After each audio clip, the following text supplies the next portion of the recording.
Hello, చెప్పండి. ఎక్కడి నుంచి మాట్లాడుతున్నారు? ఏం చెప్పాలనుకుంటున్నారు? సంగారెడ్డి నుండి మాకు ఆ? సంగారెడ్డి జిల్లా. చెప్పండి, ఏం చెప్పాలనుకుంటున్నారు?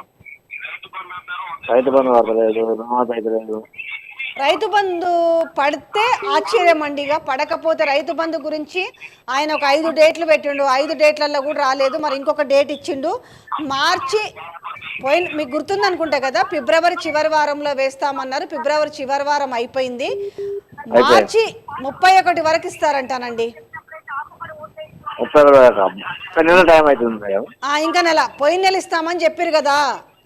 రుణమాఫీ అయితే అసలు ఏమనలేడు. రుణమాఫీ ఇక చూద్దాం, అది కదా ఇప్పుడు మనం దాని గురించి, అది చాలా దూరంలో ఉన్న మ్యాటర్. ఇప్పుడు దాని గురించి మాట్లాడుకొని కూడా దండగేమి ఇప్పుడు మనం. మళ్ళీ ఇప్పుడు కరెంటు మేడం, కరెంటు కూడా కట్ అవుతుంది. చాలా కరెంట్ కూడా కట్ అవుతుందా? చాలా కట్ అవుతుంది. కేసీఆర్ నా ప్రభుత్వం మంచిగా ఉండే.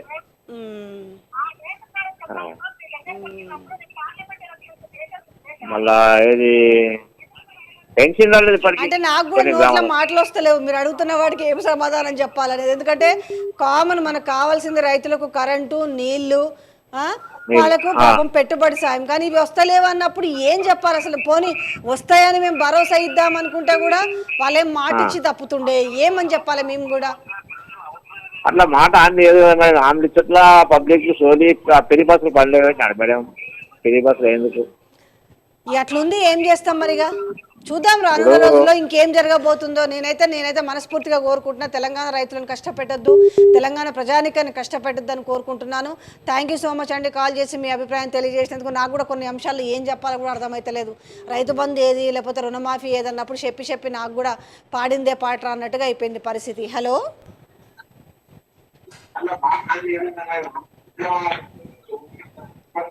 హలో, చెప్పండి, ఎక్కడి నుంచి మాట్లాడుతున్నారు? ఏం చెప్పాలనుకుంటున్నారు? మేడం మేము హైదరాబాద్ నుంచి అంబర్పేట. చెప్పండి, ఏం చెప్పాలనుకుంటున్నారు? నా పేరు గిరిధర్ రెడ్డి మేడం. ఇది బీఆర్ఎస్ వాళ్ళు ఇప్పుడు మేడిగడ్డకు వెళ్తున్నారు కదా మేడం. సౌండ్ పెంచారా అండి? చెప్పండి. ఇప్పుడు బీఆర్ఎస్ వాళ్ళు మేడిగడ్డకు వెళ్తున్నారు కదా మేడం. అవును. ఇది మంచి కార్యక్రమం మేడం. కాంగ్రెస్ వాళ్ళకి ఏంటంటే చెప్పుతో కొట్టినట్టు అవ్వాలి ఈ దెబ్బతోటి. ఎందుకంటే అంత పెద్ద ప్రాజెక్ట్ ని పట్టుకొని ఈ తెలివిలేని రేవంత్ రెడ్డి సబ్జెక్ట్ లేదు, నాలెడ్జ్ లేదు, టీఎంస్ అంటే తెలియదు, ఇక ఏమి తెలియదు. దీని మీద ఒక 2 ఏదో చిన్న ప్రాబ్లమ్స్ ఉంటే దాని పెద్ద భూతద్దం పెట్టి చూపించుకుంటూ ప్రజలందరికీ మోసం చేసుకుంటూ తెలంగాణ ప్రజలకు ఇప్పుడైనా కళ్ళు తెలిసి నిజాన్ని గ్రహించాలి. ఎందుకంటే కనీసం ఇంత పెద్ద ప్రాజెక్టు ప్రపంచంలో ఉండరుగా చూపిస్తే రేవంత్ రెడ్డి కేసీఆర్ ఆనవాళ్ళు లేకుండా చేస్తానని చూస్తానంటే తెలంగాణ ప్రజలు చట్టగనలా మేడం? తప్పు కదా మేడం. అంటే అదే మీలాంటి వాళ్ళకి నేను ఏమంటున్నాను అంటే, మీలాంటి వాళ్ళకి అర్థం అవుతుందండి. కానీ తెలంగాణ ప్రజల్ని ఏం చేసిరంటే, కాళేశ్వరం అంటే కాళేశ్వరం కింద ఏముంటాయి ఏం తెలియదు. ఈ 3 ఇప్పుడు మేడిగడ్డ ఒకటే చూపిస్తారు. కాళేశ్వరం అంటే మేడిగడ్డ, నేను అదొక హెడ్డే ప్రాజెక్టుకి. కానీ ఈ 3 బరాజులకైనా ఖర్చు ఎంత అండి? 11,600 కోట్లు అయింది. మరి మీరు ఈ మేడిగడ్డను చూపిస్తూ 1,00,000 కోట్లని అవినీతి అని అంటే ఎట్లా చెప్పాలి చెప్పండి? 1,00,000 కోట్ల ప్రాజెక్టుకి 1,00,000 కోట్ల అవినీతి జరిగితే ఆడ మేడిగడ్డ ఎక్కడిది?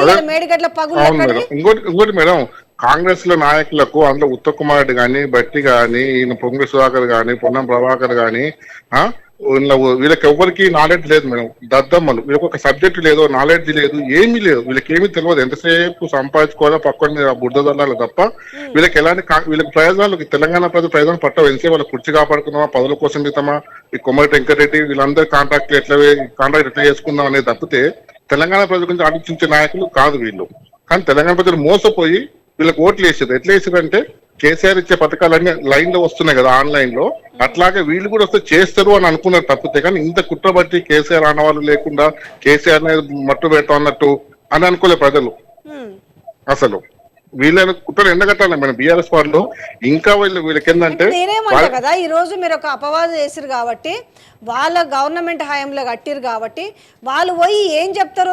అవకాశం ఇస్తే పోద్ది కదా, మళ్ళీ మీరు ఏం చేయనీకపోతారు అనే మాట అసలు వాళ్ళే పోవాలి, వాళ్ళే చెప్పాలి. ఇప్పుడు వాస్తవానికి ఏంటంటే, ఆ రోజు బీఆర్ఎస్ ప్రభుత్వం హయాంలో కట్టిరు కాబట్టి మరి ఇక వాళ్ళే కదా చెప్పాల్సింది. ఇప్పుడు కనీసం వాళ్ళు చెప్తారన్నా అర్థమవుతుందా కాదా చూద్దామని ఒక వెయిట్ చేయొచ్చు కదా అంటున్న. అపవాదం వేసిరు, లేకపోతే అపవాదాది నిజమా అనేది ఇప్పుడు వీళ్ళు పోయిన తర్వాత ప్రజలు తేల్చాలి కదా.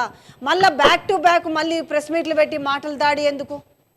అదే మేడం, ఇప్పుడు బీఆర్ఎస్ వాళ్ళు కూడా ఏం చేయాలంటే ప్రజలకి కూలంకషంగా చెప్పాలి ఇది ప్రాబ్లం. ఎందుకంటే ప్రపంచంలో డ్యామేజ్ కావా మేడం ప్రాజెక్టు. కానీ కాంగ్రెస్ కూడా మస్తు డ్యామేజ్ అయినాయి. మన పుట్టక ముందు కూడా కొన్ని ప్రాజెక్టు కొన్ని పెద్దవాళ్ళు చెప్తలేరా? రాజశేఖర టైంలో పంచకుట ఫ్లేవర్ కూడా కూలింది, మంచి చనిపోయిండు. అట్లా కాంగ్రెస్ నిందలేసిన ఏం లేదు కదా.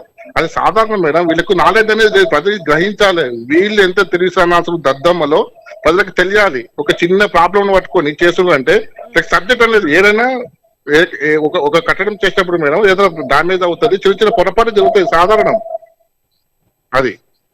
కానీ వీళ్ళకి ఆ సోయి లేదు. అది అర్థం కావాలనే మేము కూడా అంటే ఇలాంటి సబ్జెక్టులు కూడా తొందరగా చూడరండి.